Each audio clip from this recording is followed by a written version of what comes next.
We'll continue with Georgia head coach Kirby Smart. The Bulldogs will travel to Texas on Saturday for a 7:30 Eastern kickoff on ABC. To ask a question for Coach Smart, please use the raise hand function. And Coach, while we wait on any questions, if you could please take a moment to comment on your team as you prepare for the matchup at Texas on Saturday.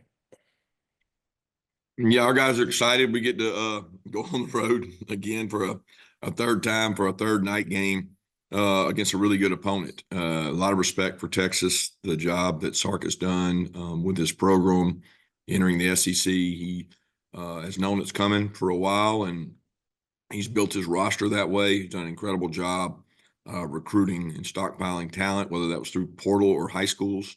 They've got a very well-rounded, there's not a weakness there in their team, and they play really well. And here's a team that's been without their quarterback and has played really well. So that's usually a sign of great depth. But we're excited to get an opportunity to go play. Our job is to hopefully play one of our best games. That's what we'd like to do, is continue to get better and put things together and play a more complete game. Coach, your first question will come from Kurt Bowles of the Houston Chronicle. Hi, Kirby. I talked to Sark on Monday, and he said you two have a great relationship, and I think you've said y'all have even, taken a trip annually together. I was curious where all you guys have gone and how do your personalities mesh that y'all become such good friends? Well, we have things in common. We both worked for Nick, and had a mutual friendship there, mutual friendship through Lane. But we're both a part of Nike schools, so we've taken a Nike trip a couple times. I can't remember if it's 2 times or 3 times, where we go a couple days in February and spend time together, talk as coaches and visit as coaches, which is a tradition of the Nike schools. But he's just a bright mind. He's fun to be around. Competitor. We have a lot in common in terms of that, and I've enjoyed the time I've got to spend around him. And I think you may have said, correct me if I'm wrong, that maybe this Texas team reminds you of some of your best Georgia teams, including your national champion teams. I was curious, in what way do you maybe see some of your Georgia teams in this Longhorn team?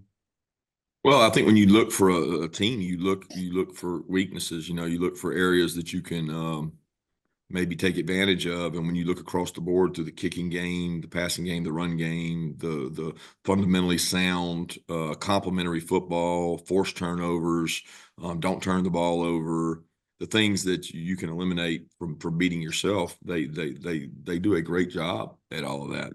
And that's why number one, that's why they're undefeated. That's why they were in the playoffs last year. And that's why they're ranked number 1 right now in the country. It's because they played very good complementary football on both sides of the ball, and then 3 ways counting special teams. Next, we'll go to David Eckert of the Austin American-Statesman.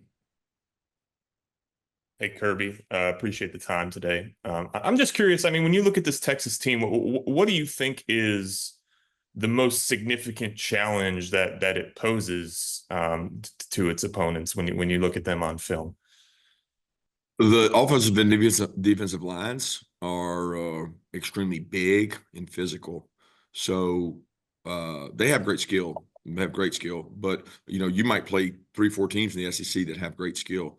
You rarely see the combination of offensive and defensive lines with that depth and that size.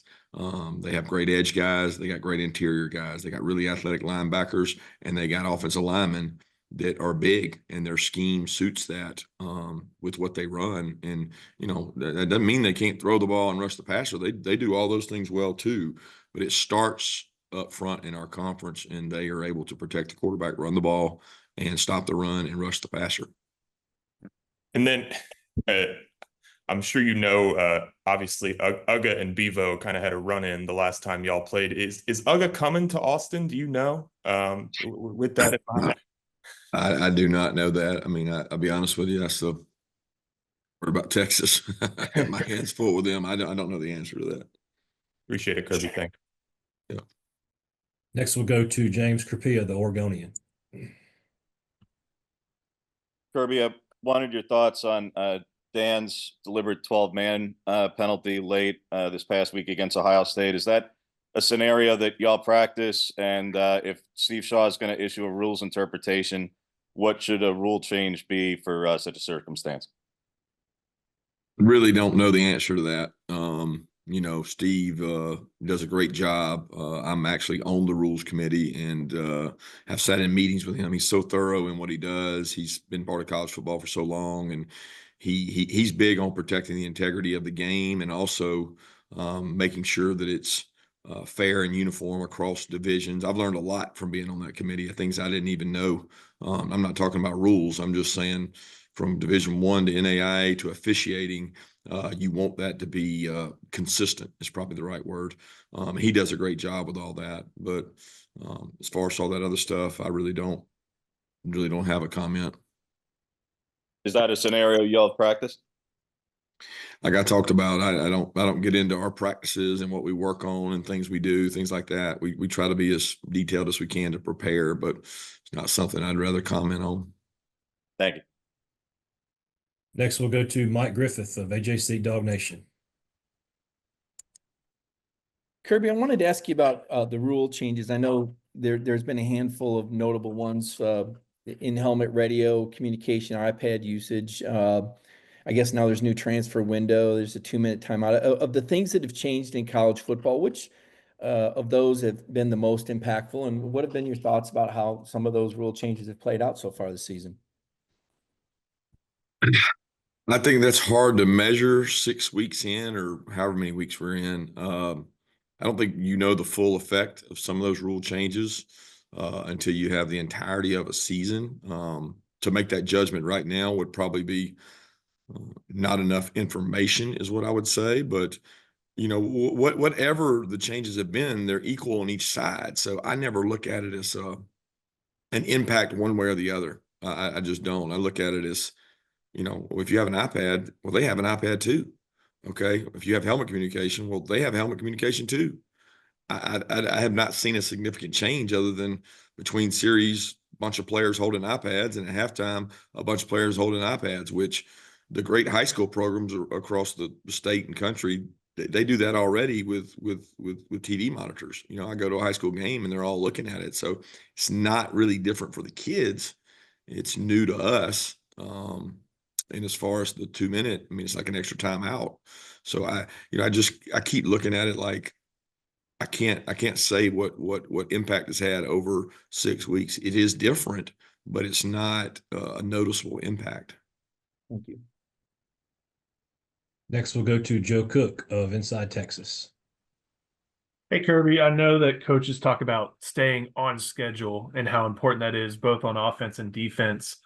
So when you look back at the Alabama game, at what point did you say, guys, the schedule just changed and we got to really go after it on both sides? It changed fast. I can promise you that. It was, I don't know that it at halftime there was a regroup point, but there were several, we tried to get extra possessions in the first half once we were down multiple scores, and we were trying to, find a way to get an extra possession. Even at the end of the half, it probably wasn't even worth getting the possession because we were backed up after a punt, but we knew that possessions were going to be limited. We couldn't waste any. So, before the end of the half is when we acknowledged that we got to try to gain every possession we can. Thank you. Coach will finish you up today with Travis Gailey of Orange Bloods. Coach, I was curious what you've seen from Texas running back Quintravion Wisner in your film study. Well, he's talented. Their backfield does an unbelievable job. I mean, they're tough. They're physical. I thought he had one of his best games most recently. They ran the ball really well. Obviously, with the back injuries they had early in preseason camp, you wonder what they were going to have at that position. Well, they've obviously got a stockpile of talent because the Jarrett Gibson kid's a freshman. We recruited him from over in the Florida area. I mean, he's a really talented player, and they're all good. So I've enjoyed watching Hugh, Jadon, and Jarek all because they run really hard and physical. It's like yards after contact. They just chew them up. Thank you so much, Coach. Coach, thank you. Thank you.